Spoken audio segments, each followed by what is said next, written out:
Microphones. Oh, yes. So first of all, I'm very thankful to the Prime Minister for hosting this discussion.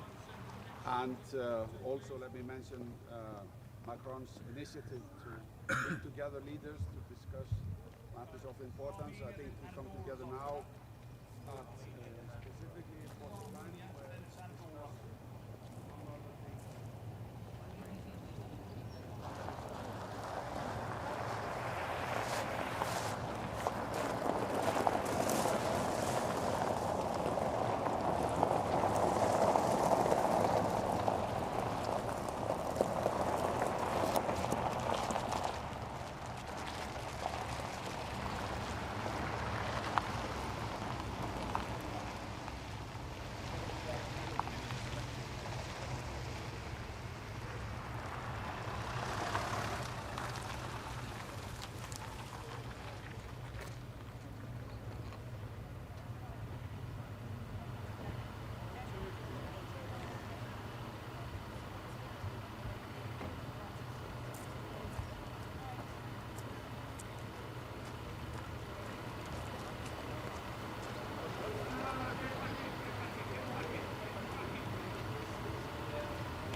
No? Okay.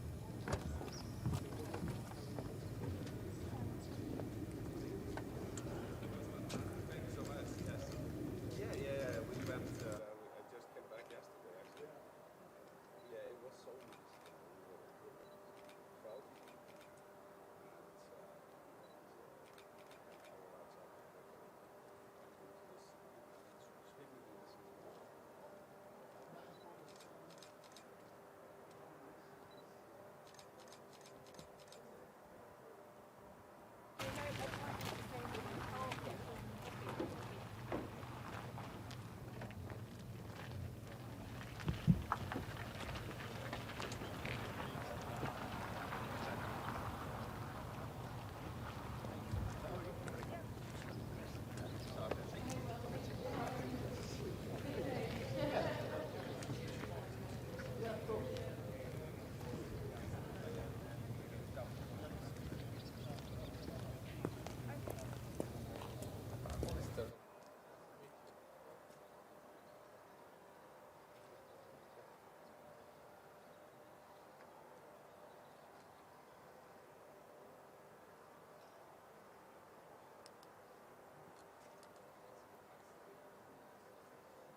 Good morning, Prime Minister. How are you? Very fine, thank you. Congratulations on your election. Big result.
there.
Photographer and videographer only. Videographer only. Everyone else name the cut. Photographer and videographer only.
Where should I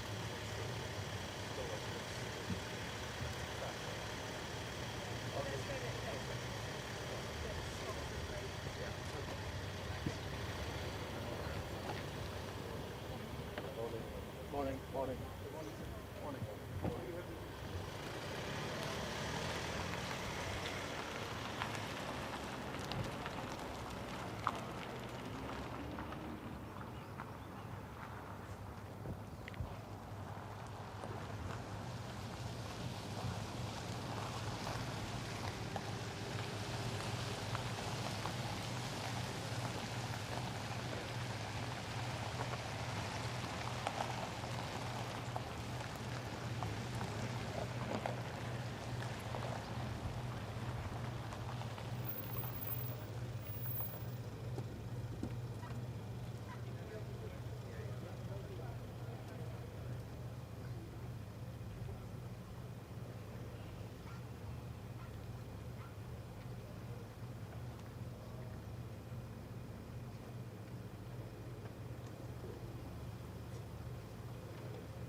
Hold on a moment. But when you get to the top, all the way to the top to the right.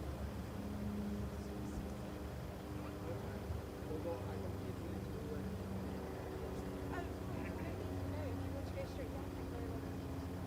Thank you very much. Yes.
Should we go for a run? It's a mile long. Yeah, but it's quite nice. Look, it's good for indoors, man. How long?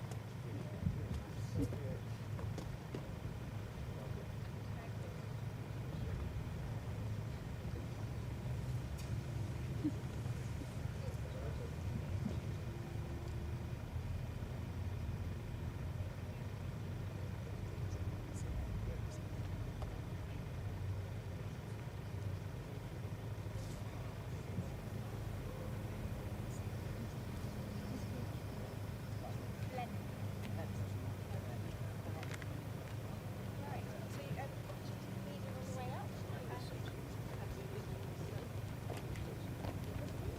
And then when you're done, straight up on top of the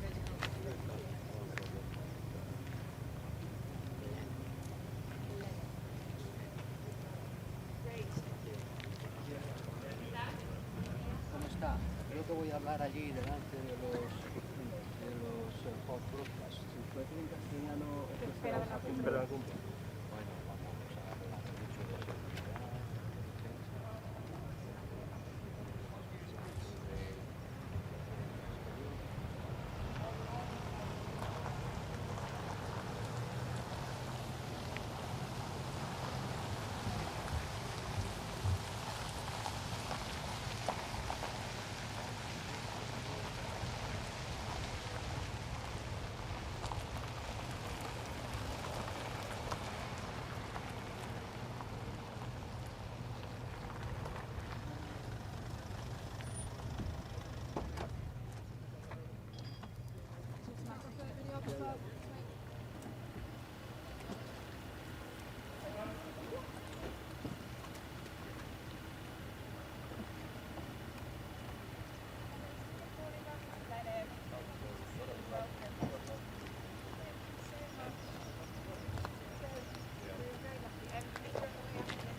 Y la última de las cuestiones que quisiera plantear es la de la desinformación.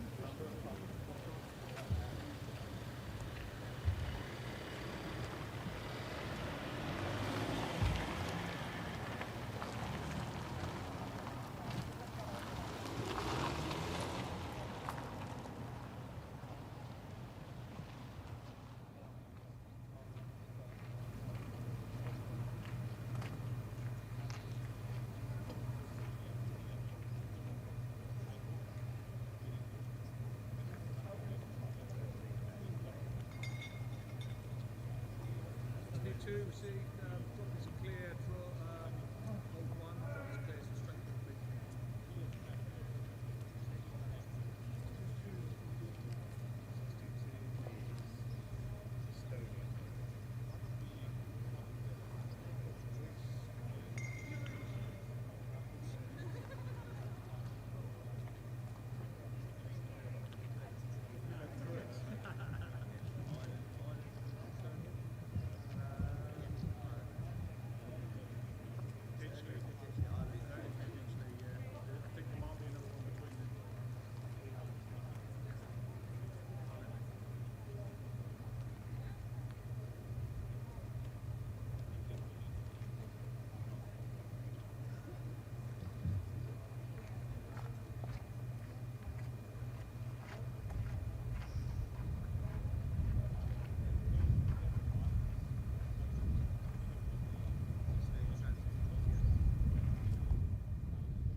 Tiene que venir el presidente para aquí. Y a nosotros nos llevan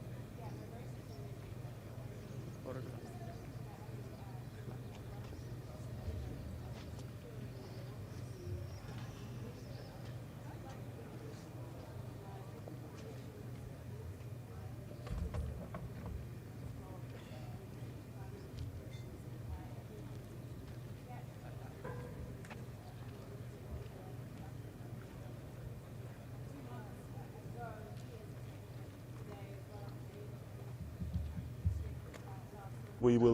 We have a positive vote in favor of Ursula von der Leyen. As Prime Minister of Spain, I can tell you that we have been working with her and with the former Commission quite well. Regarding the meeting today, I think it's important, first of all, that we convene these kind of meetings. The topics that we will discuss are quite important for our citizens. Migration, of course, Ukraine, the support to Volodymyr Zelensky and Ukraine regarding the war, and of course the further steps on the peace talks. And finally, all this debate that we're facing, the Western democracies, which is disinformation and fake news. I will be very active in this roundtable on disinformation. So I think that we will have very important topics to talk about, to discuss, and topics that are quite important for our citizens. So I think it's a quite important meeting, and of course I'm looking forward to have my first bilateral meeting with the new Prime Minister, Starmer. With the UK? No. I mean, besides, of course, we have a closer ideological approaches to politics. We've been,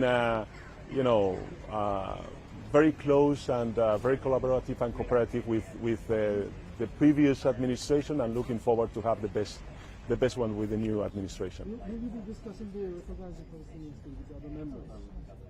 No, I think it's not in the topics that we will discuss. Of course, we will speak about Ukraine, and regarding Palestine, I think that from Spain we've been so far quite clear in our political position. I think it's important that we stop this war, that we reach an agreement to the release of the hostages, and of course to open the borders for the humanitarian aid, and to give a political horizon to the Palestine people with this peace conference, international peace conference, and the recognition of the state of Palestine. Thank you very much.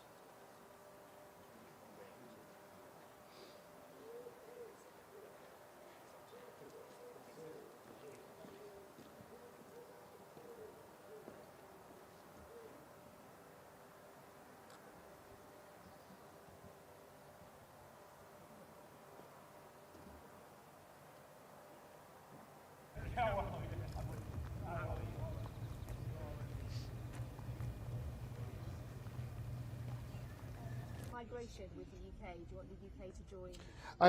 I'm convinced that in all fields, including migration, we can see how we can deepen the ties, how we can coordinate much more together. Migration is not only a challenge for the United Kingdom and for the European Union. It's a broad challenge, it's a global challenge at the world's level, and we'll have the occasion today to address this topic as well. Thank you.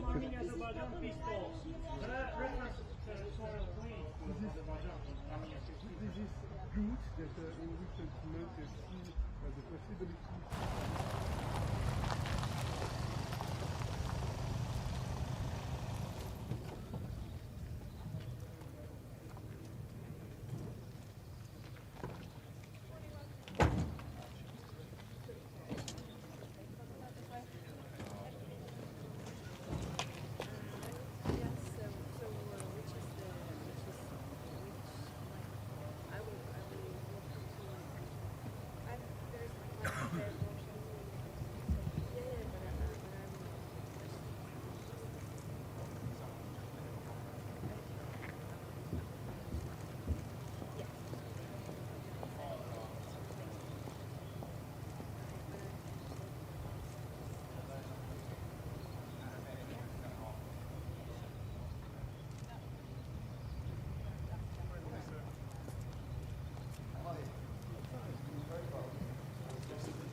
You said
photographer video for me? Yes, That's all?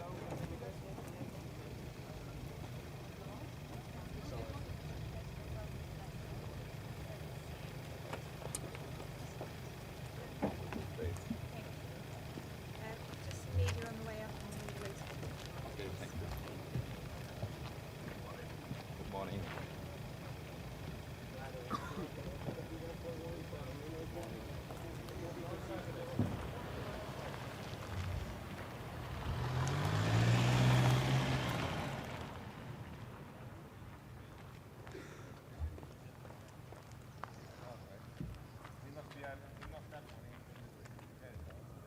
And I just returned from the NATO summit in Washington, and we took quite important decisions regarding the support to Ukraine and strengthening of the eastern flank of NATO.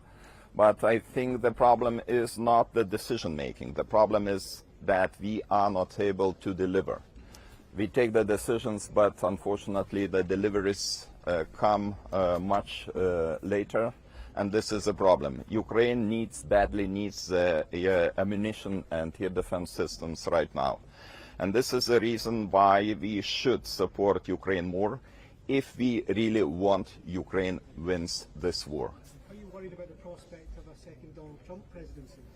Well, I had the experience to communicate and to deal with President Donald Trump in previous term in office, and I have to say that we took some very important decisions within NATO to strengthen the alliance and to improve our coordination between the allies.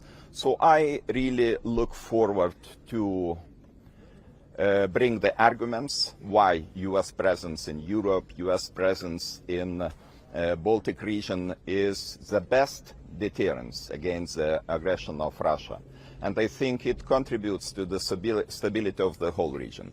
So my task, and I think the task of my colleagues, will be to convince, if it will be the new administration in the United States, to continue this policy of transatlantic bond, because it's very important for the security of Europe, and Europe is well aware of that. What could the UK and Europe do to deliver more effectively for Ukraine? Well, I know about the decisions which were recently taken in United Kingdom.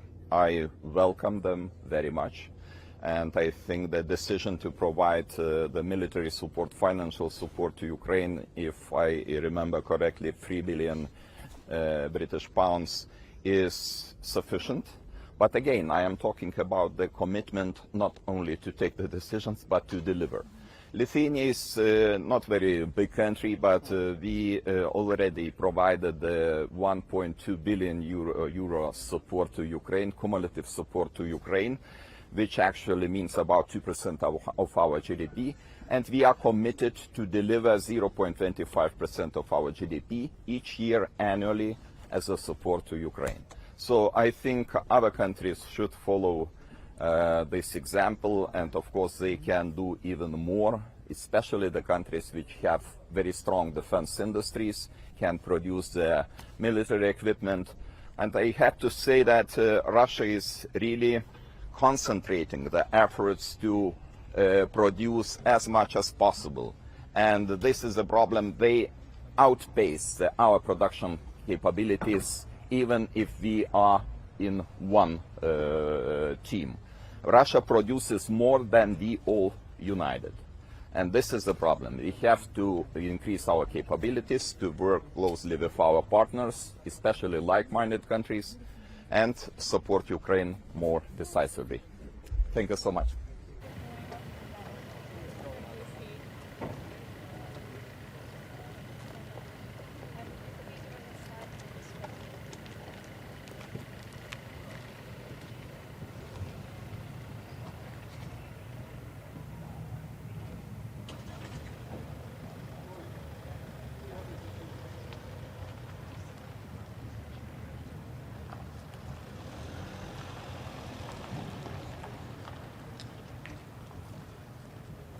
The one today is, of course, our strong support for Ukraine. and all our efforts to ensure peace on our own continent. What can Europe do to more effectively help Ukraine? To be very honest, a lot. It's all a question about delivering, and they need air defense. They need more ammunition. They need less restrictions on the weapons delivered by allies and friends like Denmark. And they, if you ask me, they need the possibility to not only to defend themselves but to push Russia back. Are you looking forward to working more closely with the UK? Yes, I am, and we have always had a close cooperation, but I look forward to know the new government. Thank you.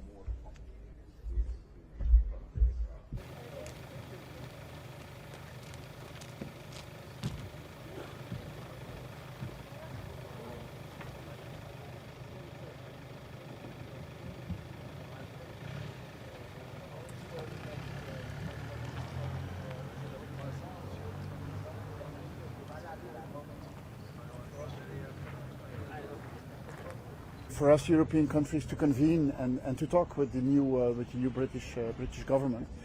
Obviously, a lot of topics to talk about, improving, deepening the relationship between the United Kingdom and the other European countries. We have a lot of things to discuss about migration, about energy, about improving our trading relationships, and also related to the rest of the world.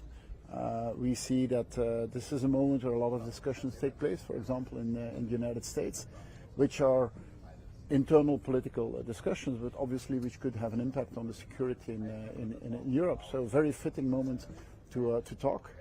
To me, the conclusion is that the European Union and European countries should stand on their own legs more than ever. But that conclusion we already made a few months ago. But this is a moment to make it happen. Are you hoping to persuade the UK government to join some existing European deals on migration and other topics?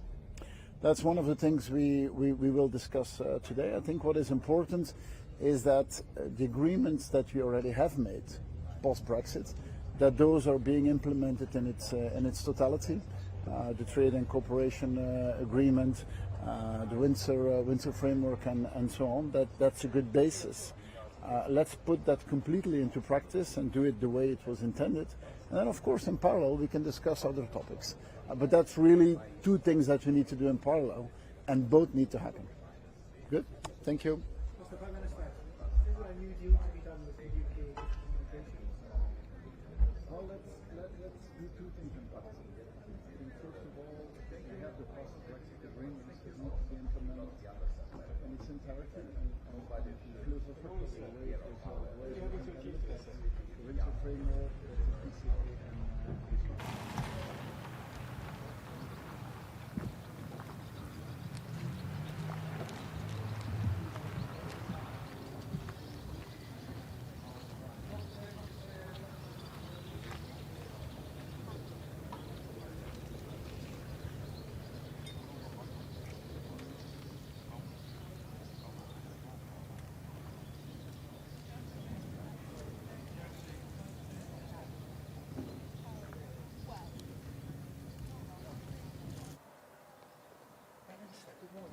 Roberto Bella, good to see you. Well done with the fantastic results. We're so happy for you. We're really happy for you. Really? Very good. Well, we share a long history, no? Yeah, we do.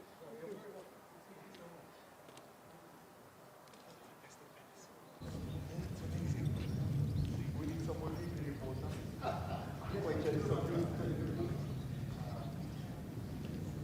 That's Jeff.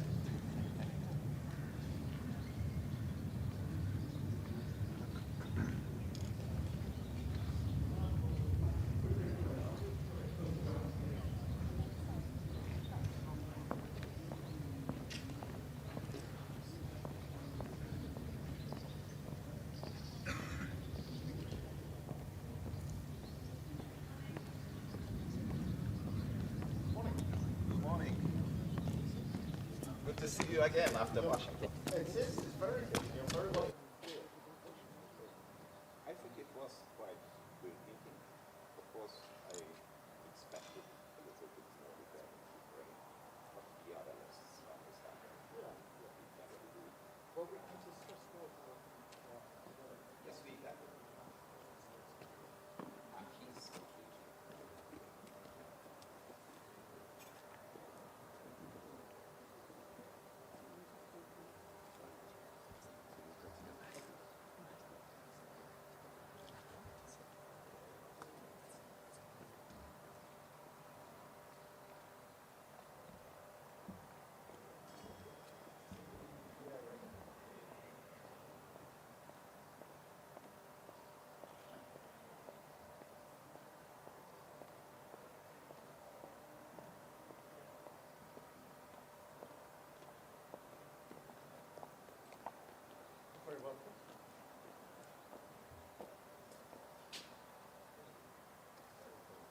she's delivering her speech now in European Parliament. There was a broad majority in the European Council proposing her as for a second term. It will be up to the members of Parliament to decide. But obviously, we support him about the Council. We supported her, and I hope that the European Parliament will be convinced by the plan she's had. I think she's an excellent president in her first term, and I would be looking forward to continue working together. Yes, I think the proposal that has been made by the European Council responds on the quality of the persons and on the balances that we need. So it would be a good thing if that is being followed by the European Parliament. That's really up to the members.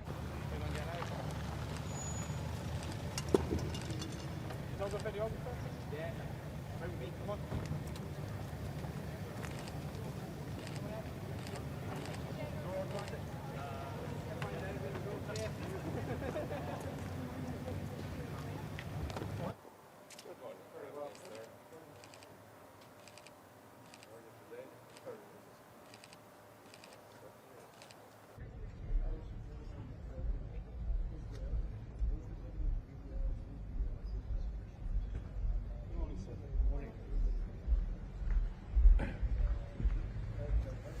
So, good morning. It's great to be back in the United Kingdom, and I look forward to attending the meeting of the European political community. NATO is, of course, a transatlantic alliance, but as you all know, this transatlantic alliance is the cornerstone for European security. So therefore it makes absolutely sense that NATO is part of this community. The place the time to stand for freedom and democracy is now, and the place is Ukraine. And NATO allies are stepping up our support to Ukraine. We have agreed to establish a command to coordinate and provide security assistance and training for Ukraine. And I'm glad that today I can announce that the command will be operational in September. It will be 700 personnel in Germany, with a 3-star general as the commander, and it will provide the support and the security assistance to Ukraine and coordinate the efforts of NATO allies. Today we will also discuss how to defend our democracies, both from external threats but also from internal threats. And we have seen a pattern of Russian hostile actions against NATO allies with cyber attacks, sabotage, disinformation over the last months. And allies are taking measures against these hostile actions, both individually and collectively, with more intelligence sharing, with increased awareness, with stepping up the protection of our critical infrastructure, including undersea infrastructure. We have established a new center to protect critical infrastructure here in the United Kingdom. And allies are also taking actions individually with legal processes, arrests across the alliance. The purpose of Russia's hostile actions, cyber attacks, sabotage against NATO allies, is to coerce us from providing support to Ukraine. But we will not be coerced. We will continue to support Ukraine. Thank you. Thank you. Thank you. Thank you. You have to wait a little bit because the Hungarian press is connected to mine to the protest one.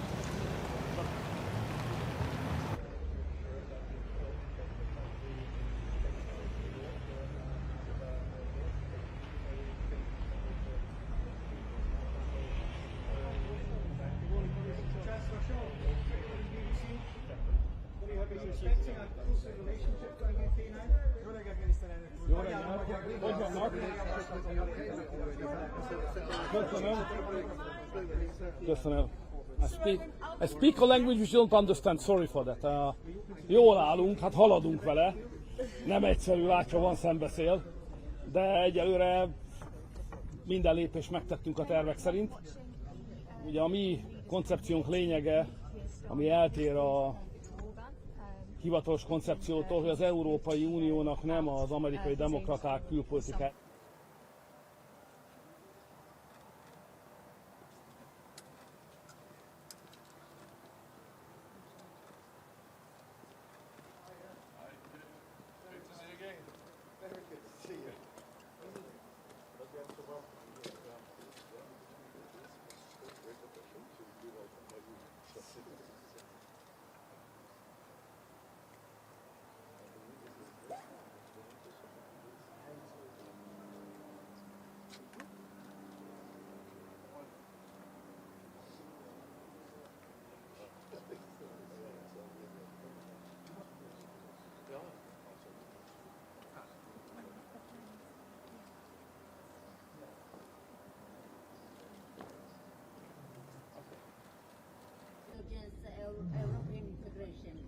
Georgia is a wonderful country, doing very well. The government is, I highly appreciate. They try to maintain their independence and sovereignty under a very difficult circumstance. Unfortunately, in Europe, many leaders do not understand how difficult for a country like Georgia to maintain sovereignty to all directions. But what you are doing, I appreciate very much. Migration. What more can Europe do to tackle the issue of migration? Don't let them in. Yes? Sorry? Keir Starmer, what do you think of him?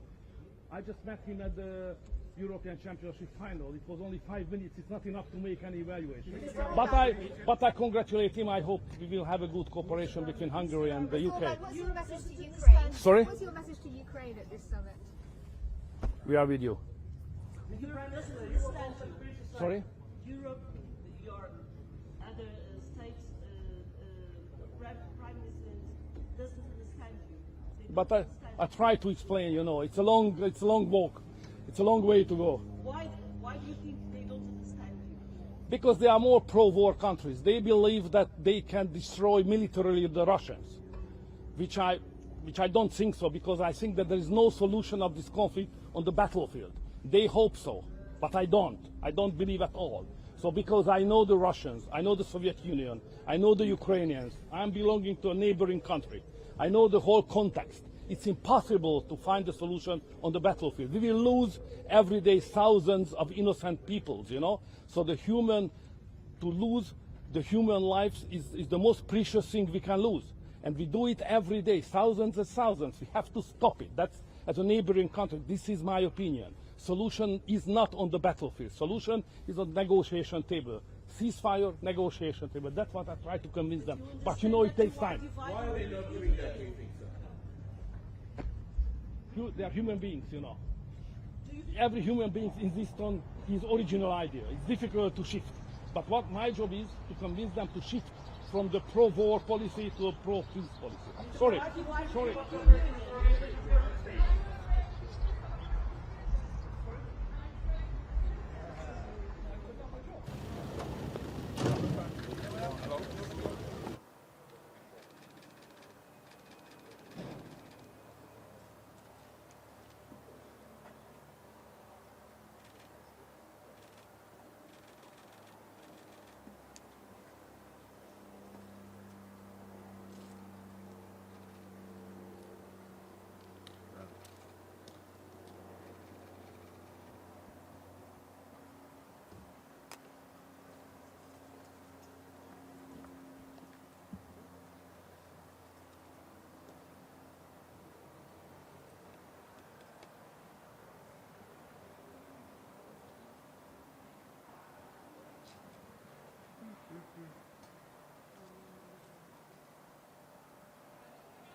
Unfortunately, no. It's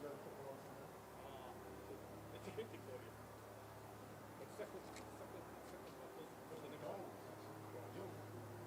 I was a semi-professional player.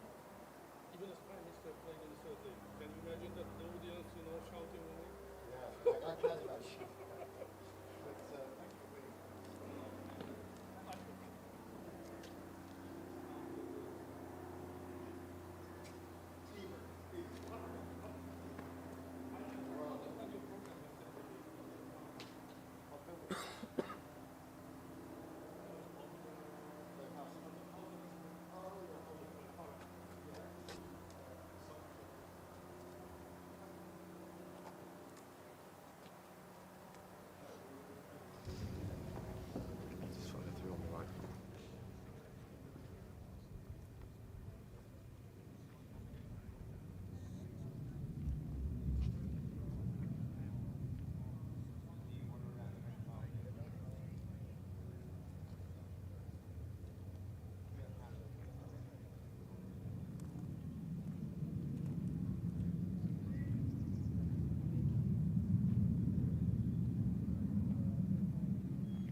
much. Thanks, UK, for the invitation. And for us, it's very important to be here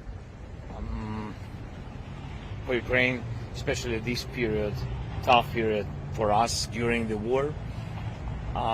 For us, it's very important to maintain unity in Europe because always this unity leads to strong decisions. And for us, it's very important such strong decisions. I will focus on it, on these decisions, long range. First of all, air defense, energy, and peace summit. What are you hoping for from the new Prime Minister, Keir Starmer? We will have meeting. I count on his support because really UK demonstrated leadership from the very beginning of Russian attacks and all the strong steps and some not simple steps. Always UK began. So I count on my meeting. I will have meeting with Prime Minister, and also bilateral one, and also I will have meeting with the government. Thank you so much. I'm sorry.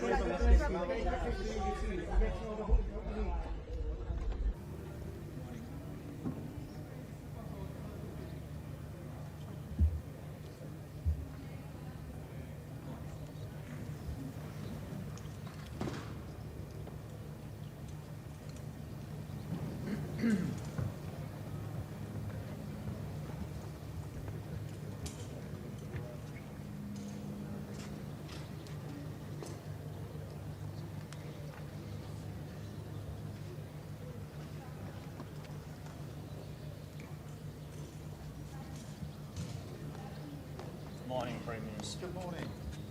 Very well. Thank you so much. Thank you for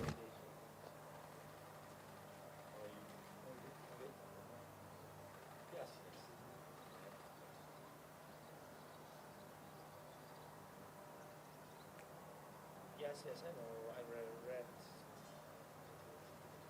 Yes, I hope. Yes, it will work. Very important, for the decision. Quick.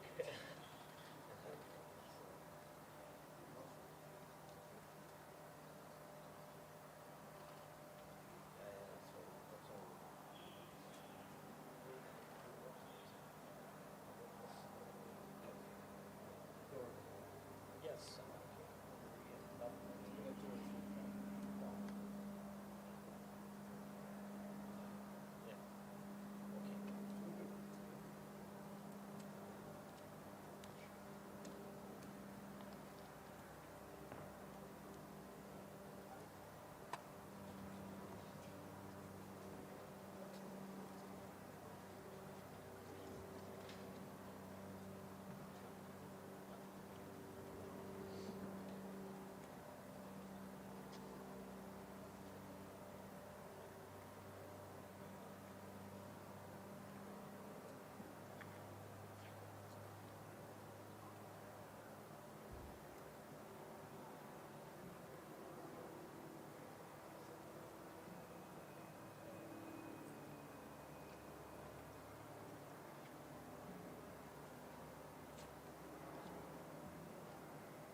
President Macron. Good morning, Mr. President. Are you looking forward to a new relationship with the UK? I do hope so. I think we have a lot of perspective, and I will have the opportunity at the end of the day to have a bilateral session with the Prime Minister. So I'm very happy, and this is a great opportunity for a reset and a lot of perspectives. Is there a new deal to be done on migration? Can you stop the boats crossing the channel? Look, I think we do our best, and we did increase our efforts. It's obviously always very delicate humanitarian situation, so our willingness is constantly to improve the situation. Mr. President, do you expect to make a migration deal with Starmer? This is my point. There is no silver bullet, because we do know the situation, we do our best, we did improve the situation during the past few years, and we will follow up the efforts. Mr. President, more boats sinking in the channel overnight. How urgent is a new deal? I mean, the situation is always very delicate. I think our cooperation to prevent this migration before the arrivals in France is the most efficient one. This is why such a format is very efficient as well, because you do discuss with a lot of countries preventing this, smugglers and all of this trafficking activities. I will have to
Yeah, I'm good now, yeah. Okay, nice. Well done. Fabulous.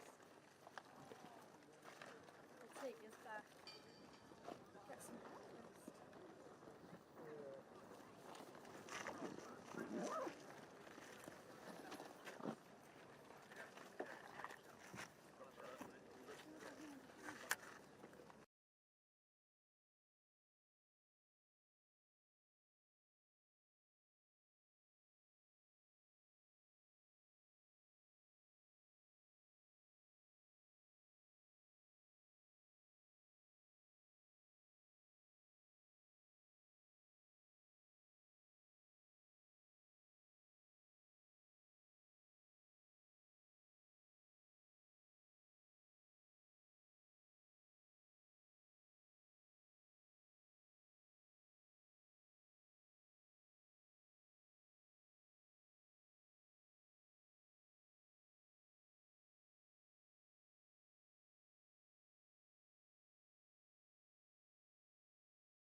Your Excellencies, we will begin to move into the opening plenary in 5 minutes.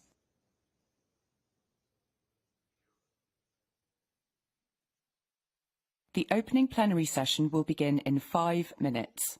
Please make your way to the listening room next door for the screening.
Your Excellencies, please make your way to the plenary room. The session is about to begin.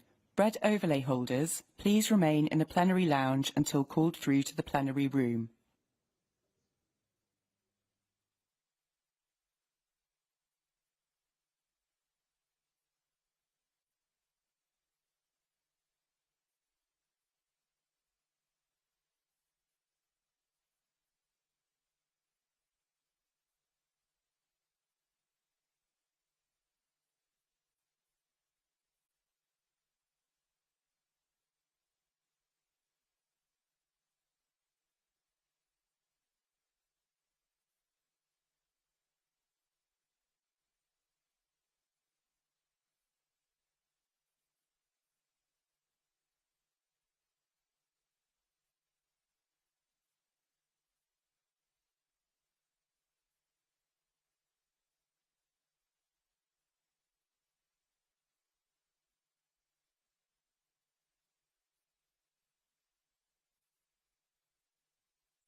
Your Excellencies, please take your seats. The opening plenary session is about to begin.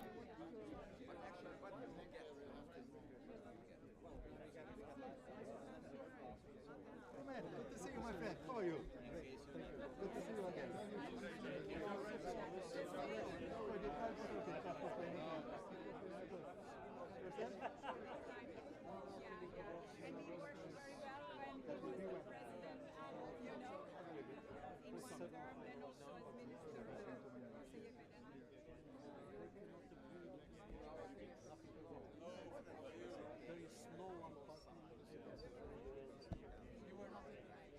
It's always you coming to saving the day.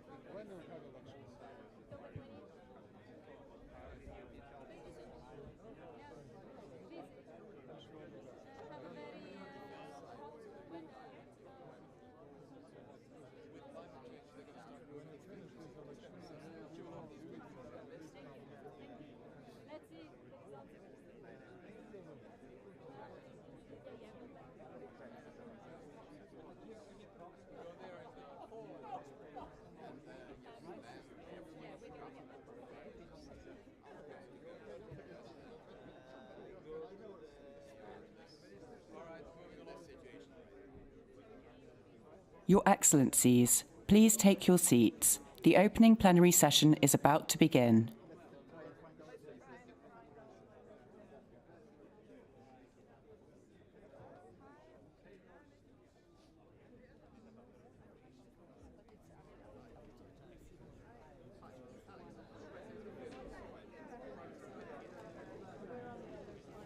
Sorry, but not. Good to see you.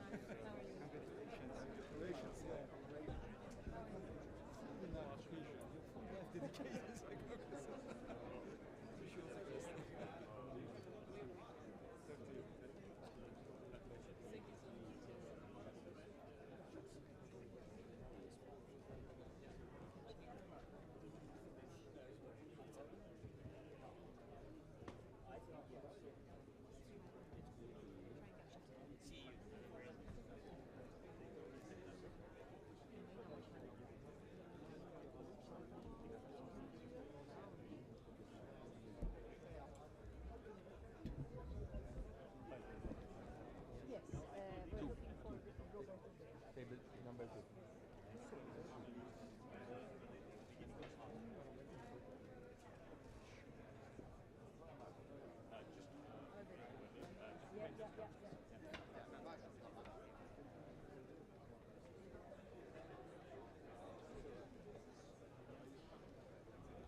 Your Excellencies, please take your seats. The opening plenary session is about to begin.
ambassadrice de la principauté d'Andorre en Belgique.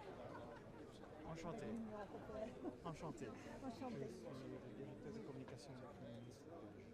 Je pars dans 15 jours. Je suis née à Paris, mais j'ai quand même eu une très longue mission. Une très belle mission.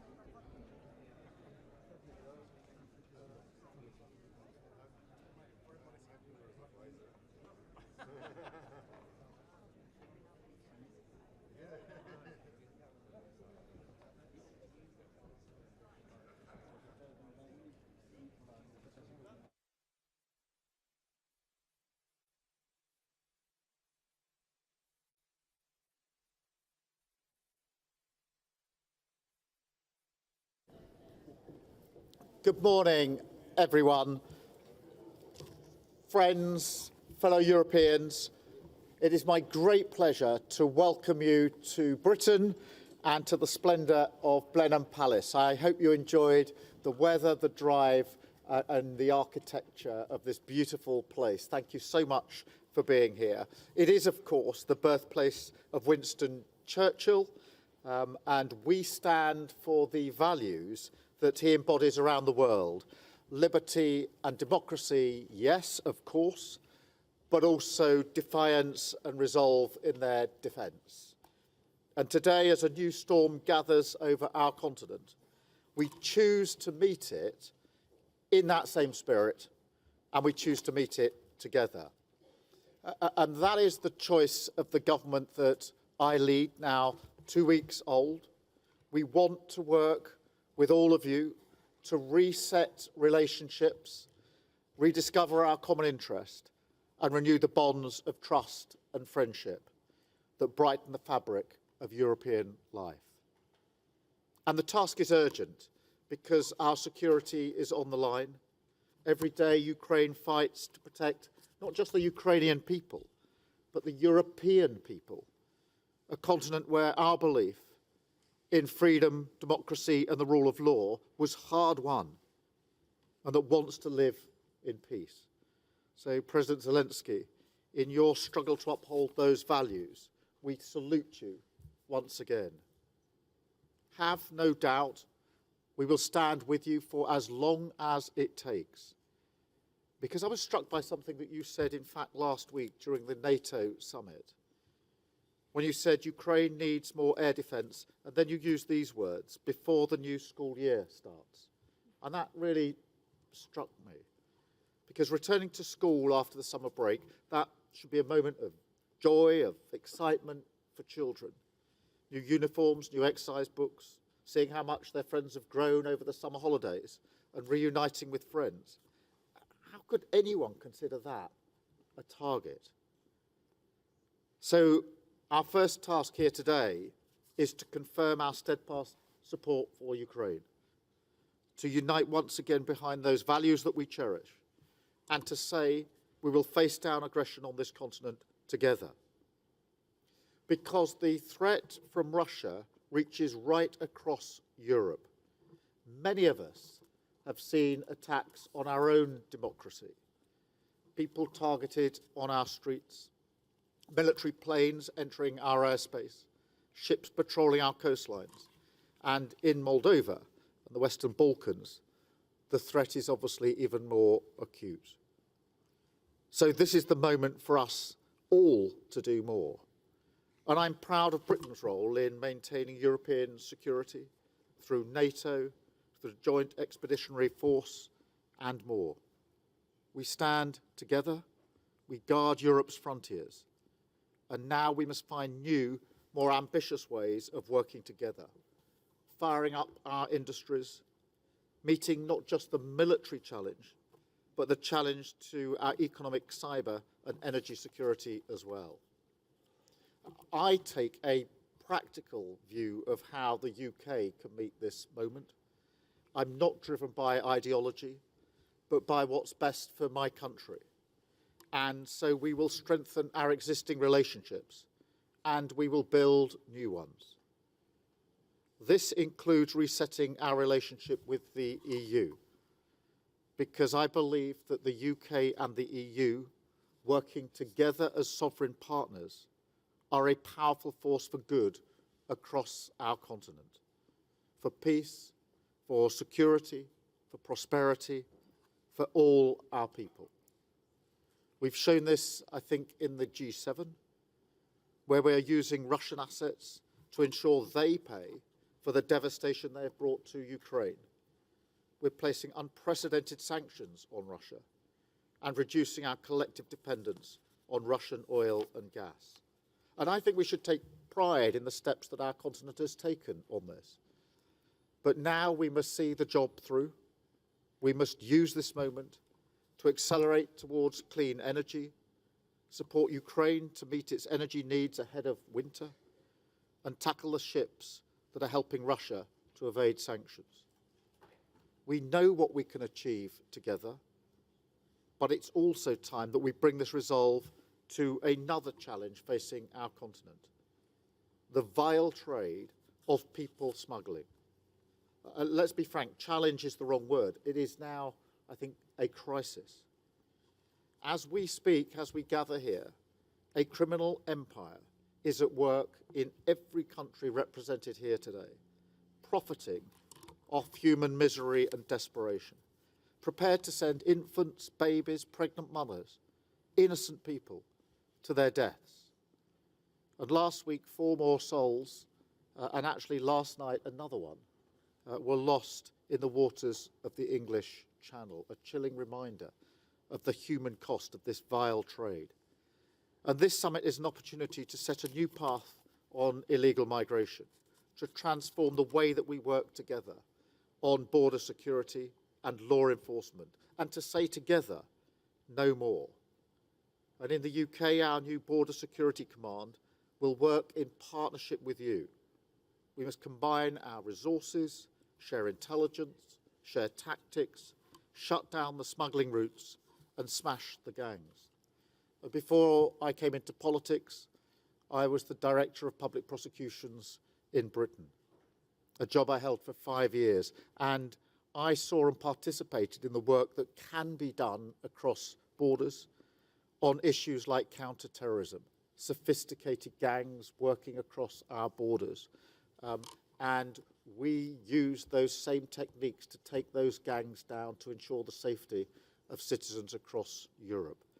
And so I, for one, simply do not accept and will never accept that we can't do the same with the smuggling gangs, that somehow they're the only gangs that can operate across Europe with impunity. I just never will accept that, having been involved myself in taking down of terrorist gangs.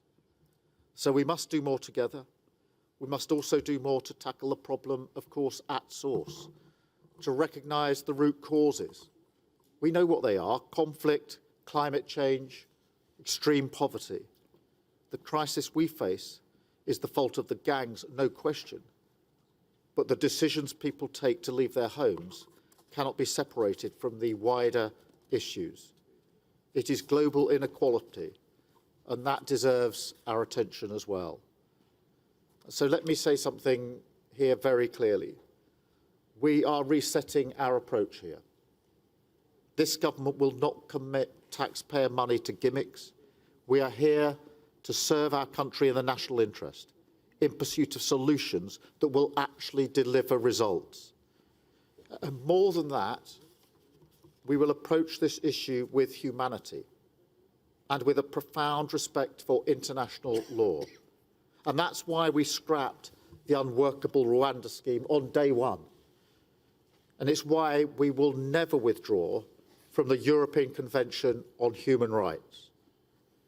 Churchill himself was among the chief architects of the convention.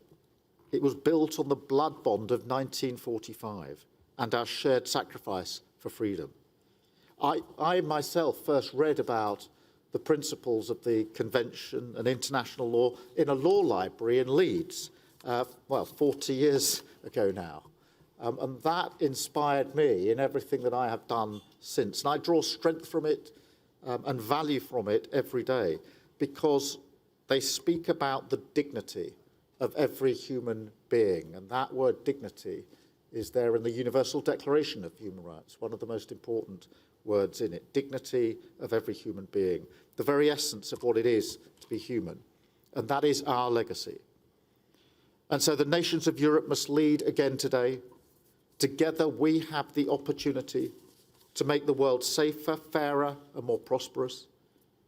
So let's use this moment to do more for Ukraine, defend our democracies, secure our energy supplies and tackle illegal immigration. It is a pleasure today on behalf of my country to extend a hand to all of you, to say that under my leadership, Britain will be a friend and a partner, ready to work with you, not part of the European Union, but very much part of Europe, not focused on the differences between us, but on the values that we share, united by our determination to defend them, and certain about what we can achieve together. And now, I would like to invite a true champion of European freedom to address the plenary, our friend, President Zelensky. Slava Ukraine. Heroes Slava.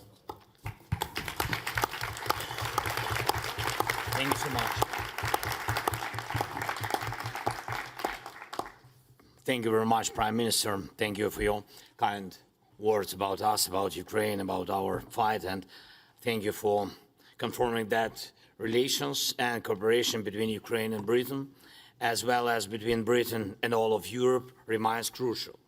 Dear friends, dear partners, we are now at plenum, and indeed this place is associated with Winston Churchill, and however this palace is not solely connected to him. Among many, it is him who we remember with special esteem, and it is he who adds grandeur to plenum. We hold dear Churchill's jokes and remarks, though we probably wouldn't want to be the subject of such biting humor. We return to his speeches and measures our own principles against his decisions, aspiring to similar heights. Yet, it was not this that created his legend. It was his ability to be a steadfast barrier between history and cowardice. And that is the key reason people still look up to him. Bravery made Churchill Churchill. Bravery won the greatest battle of his life. It was the battle for Britain and, of course, for all Europe. Will Europe be a continent that neither surrenders nor sells itself to tyrants? Will Europe be a continent of nations and communities, not a few Führers and their hatred? It was resolved then, and we all see how much the bravery of previous generations has won for us.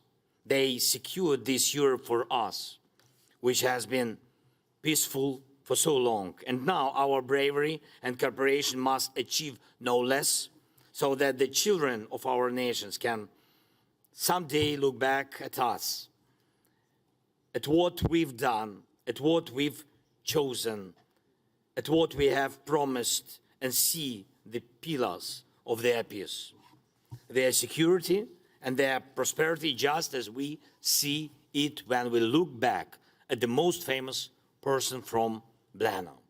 Dear ladies and gentlemen, dear leaders, I will focus on 3 points today.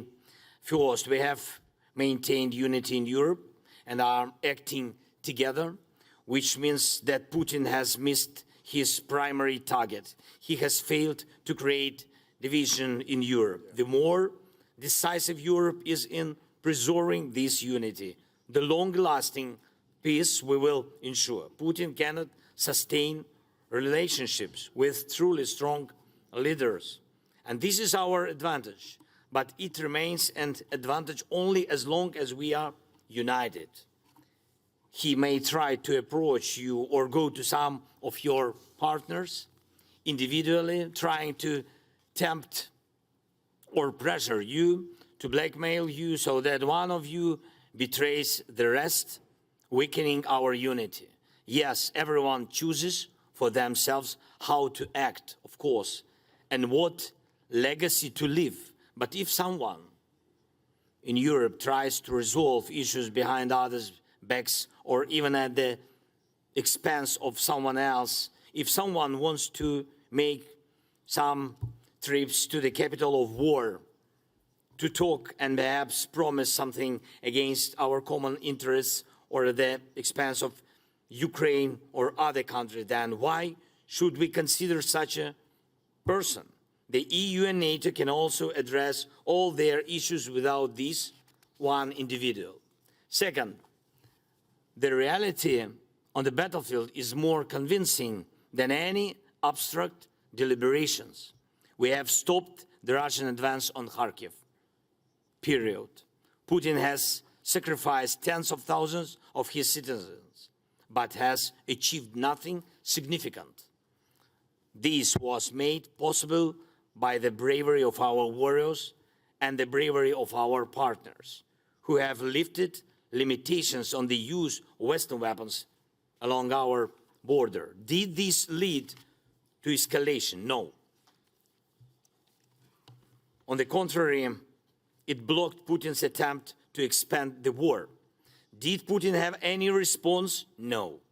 Even when the Russian missile strikes children with cancer, as happened recently, it only repeats the evil we have already seen from Russia in this war. So we must act as brave as necessary to achieve results. We can steer this war towards its just ending with the power of our weapons and our diplomacy, and we should not fear these capabilities. The more effective our air defense is, the more helpless Putin will be. The fewer restrictions we have on the use of effective weapons, the more Russia will seek peace. Military airfields from which Russian jets take off with bombs against our cities, our people, our children, and the launch sites of Russian missiles, all these must be destroyed. This will not only eliminate some targets, but will also reduce Russia's capability to continue this war. The missiles and drones are not bearers of state sovereignty, so there must be a collective will to shoot them down, just as it was within Iranian missiles and drones. I appeal to all of you, to all leaders who can contribute to the required bravery. These steps must be taken. And I address primarily United States, UK, France, Germany, Poland, and other friends. Your bravery can be decisive for peace. And third, diplomacy. Everything that adds to our collective strength is useful for bringing peace closer. And I thank all of you for supporting the opening of negotiations for Ukraine's membership in the EU. These proved that even in the most difficult circumstances, the EU can keep its promises, and it gave Ukraine moral strength. The people fighting for Ukraine and for Europe should feel that Europe is becoming closer. And I also want to thank those of you who firmly support Ukraine on its path to NATO. Although the Ukraine's membership has not yet united all 32 NATO states, we have achieved that the complete elimination of this security deficit in Europe through Ukraine's accession to NATO has become irreversible.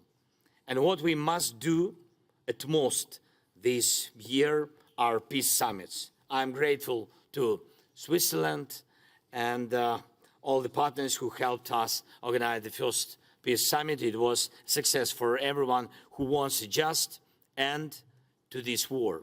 Now we are preparing for the second summit, and soon working groups will begin on the points of the peace formula. These are energy security, food security, and the humanitarian group that will deal with the release of prisoners and the return of deportees. Later, there will be other groups, and I ask all of you to support these efforts, join the common work, and choose for yourself the points of the peace formula where you can show your leadership And please, this is very important, convince the partners around the globe that they also have to be brave regardless of threats and blackmail. Their joint efforts are needed for the sake of peace. When the aggressor loses, the world wins. This has happened repeatedly in human history. It must happen this time too to the Russia's aggression. Thank you very much. Thank you for every life saved by your support. Thank you for the invitation, Prime Minister. Slava Ukraini.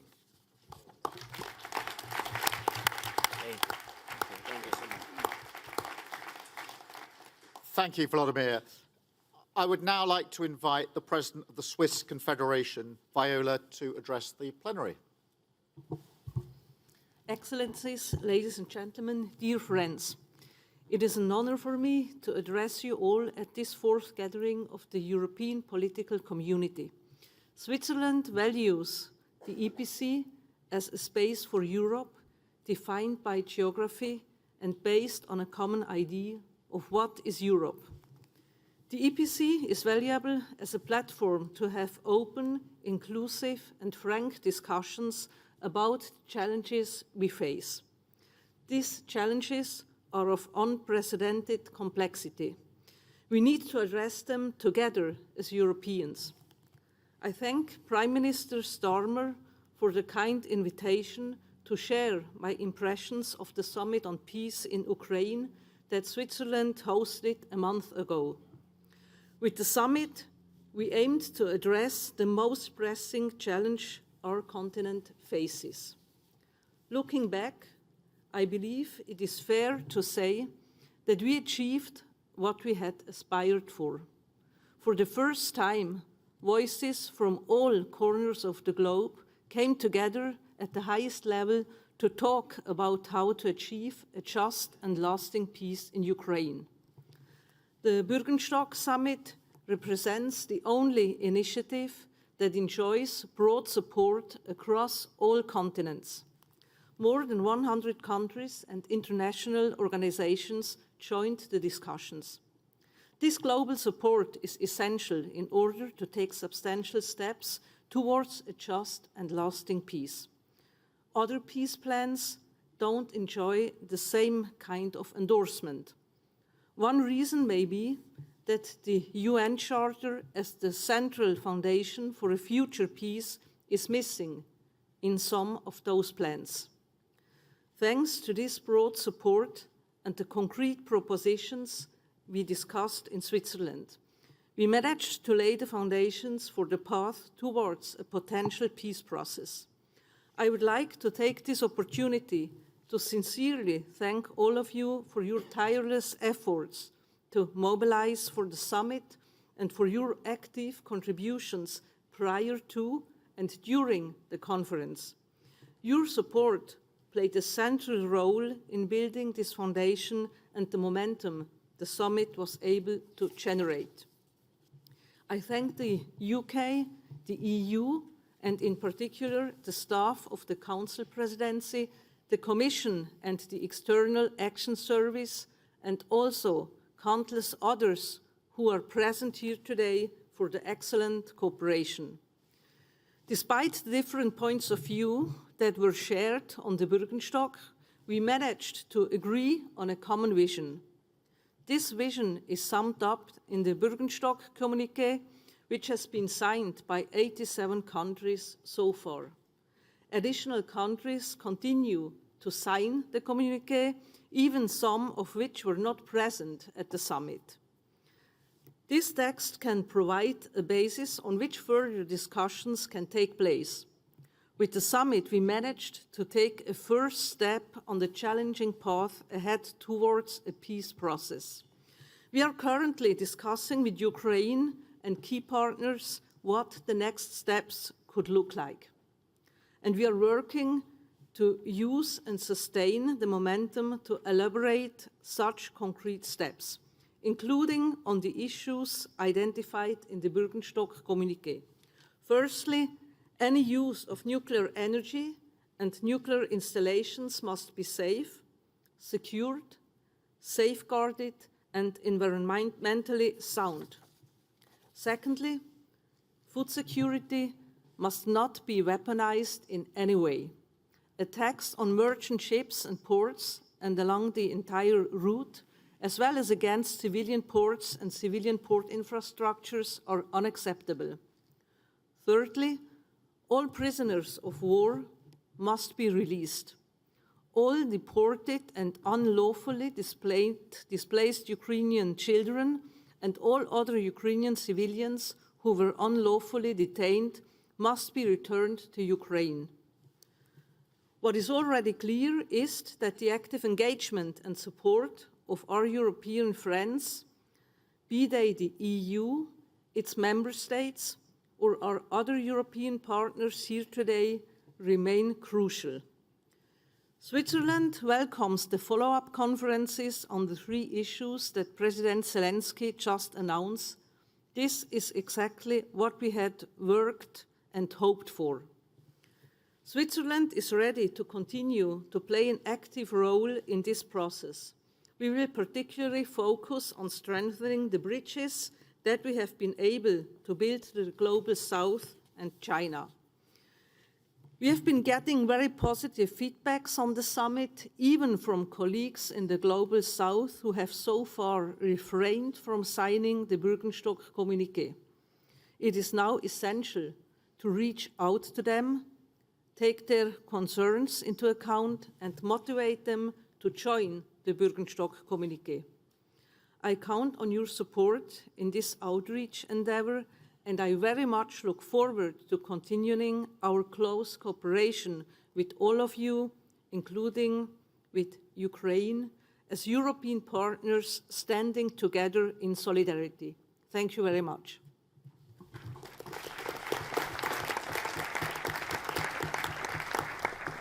Thank you very much, Viola. I'd now like to invite the Prime Minister of Denmark, Mette, to address the plenary. The floor is yours. First of all, thank you, Keir, for your hospitality today, and I commend you for making Russia's invasion of Ukraine and its wider implications for all of us the focus of this plenary session. I don't believe Russia sees its attempts at grabbing Ukraine's territory as the final step, rather as just one step on the way to realizing its imperial dreams and ambitions. We cannot allow Putin to redraw the borders of a sovereign country by force, not in Ukraine and not anywhere else on the globe. After the invasion of Crimea in 2014, we tried as Europeans to reason with Russia, to negotiate with Russia, based on the hope that Russia would respect the rules that we play by. But they did not respect the agreements made. Our common strategy of negotiating on their terms did not work. Russia was not to be trusted then, and Russia is not to be trusted now. And so, appeasement did not work then, as appeasement will not work now. And this brings us to a very decisive moment for Europe. Supporting Ukraine against Russia's war of aggression is about our collective security and values. It is the challenge of our time. We have said for 2.5 years now that we cannot let Ukraine lose. I think we need to be open about the facts here. In order for Ukraine not to lose, Ukraine needs to win this war. There is only one winner in the gray zones, and that will be Russia. If anything, that should be our collective learning from Russia's land grab in 2014 and the following negotiations in the Normandy format. Peacetime processes are too slow for wartime tasks, and there has been too much hesitation. Even though I'm also very proud of all of us being united for such a long time, I still think there has been too much hesitation. But we still have time to make the right decisions and take the right actions. And therefore, first of all, I think we have to support Ukraine in its peace process. And there can be no discussions about Ukraine without Ukraine. As William Allen White once said, peace without justice is tyranny. But a just peace is not a possibility when only one side is engaging in honest. Russia could end this war today. It could just pull out its troops and peace would be instant. And we must not be naive about the broader picture either. I think we have to be very aware of the confluence of interests between Russia, North Korea, and Iran, and yes, unfortunately, also China. If we allow, as Europeans, if we allow Russia to be rewarded of its aggression, of its murdering thousands of people, we create a new problematic incentive for other land grabs worldwide. Secondly, we must deliver the necessary military support for Ukraine, and I think we have to scale up our own military capabilities. To use your own words the other day, compassion is not a weapon. It will not protect Ukraine. It will not protect the kids of Ukraine. Only our common actions will. The decisions we made at NATO summit last week were, I think, important. They built the necessary bridge to Ukraine's future membership of NATO. And this includes bilateral security commitments that have been concluded since the NATO summit in Vilnius. Seen together, I think they provide certainty and a long-term perspective for the flow of support. But my main message today is that Ukraine, and thereby Europe's future, is decided right now. We need to secure all necessary deliveries to Ukraine urgently. Ukraine needs air defense, ammunition, more heavy weapons to push Russia outside Ukraine's territory and to put an end to Russia's relentless attacks.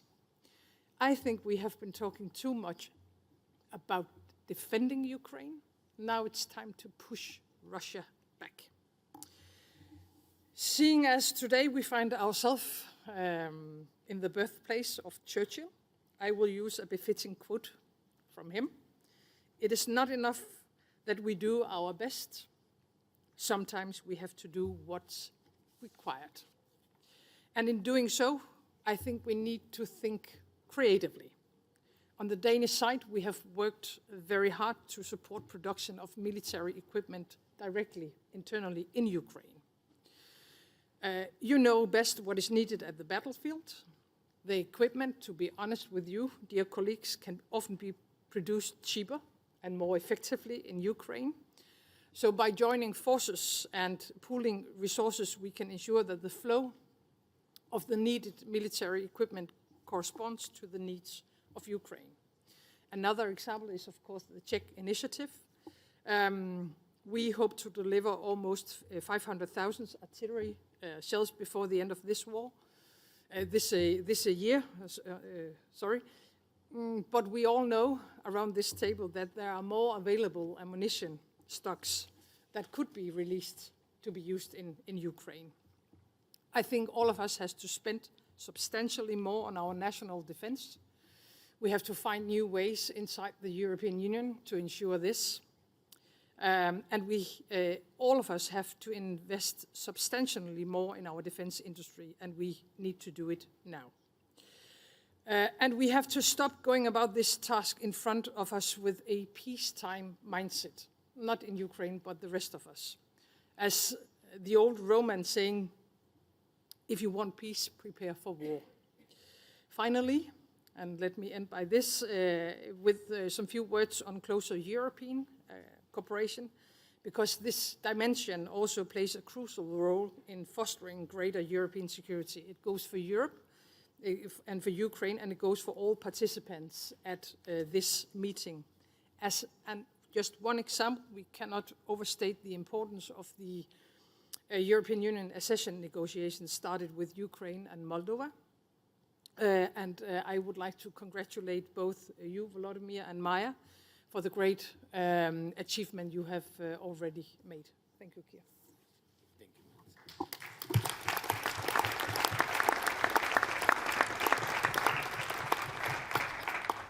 Thank you, Mette, and I look forward to building on those powerful words that we've heard from all our speakers this morning. Now we move to the family photo. You should have received an envelope which tells you your position. I think there is also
They can do it.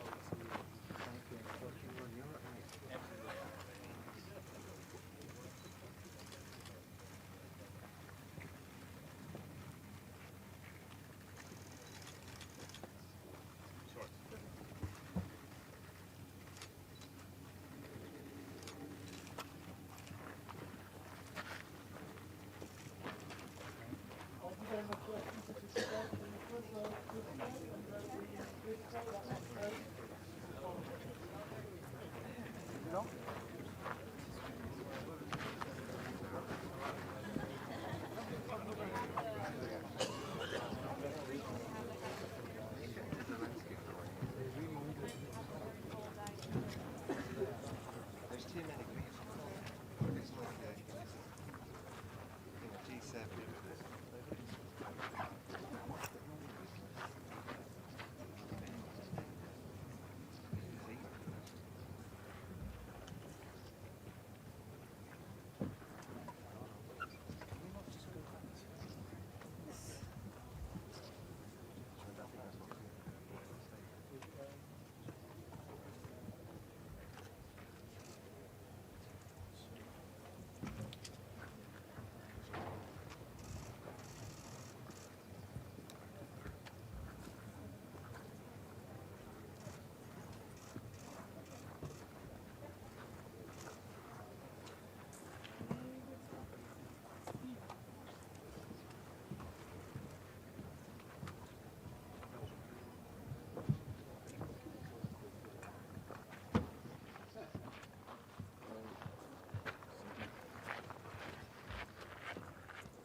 Are we getting taken back to the media centre?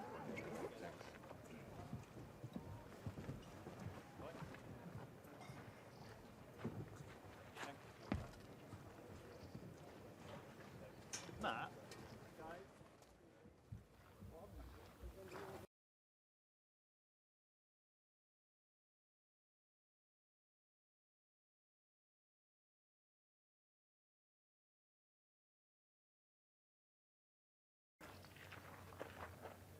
Still live. Have you finished? Thank you. Thank you.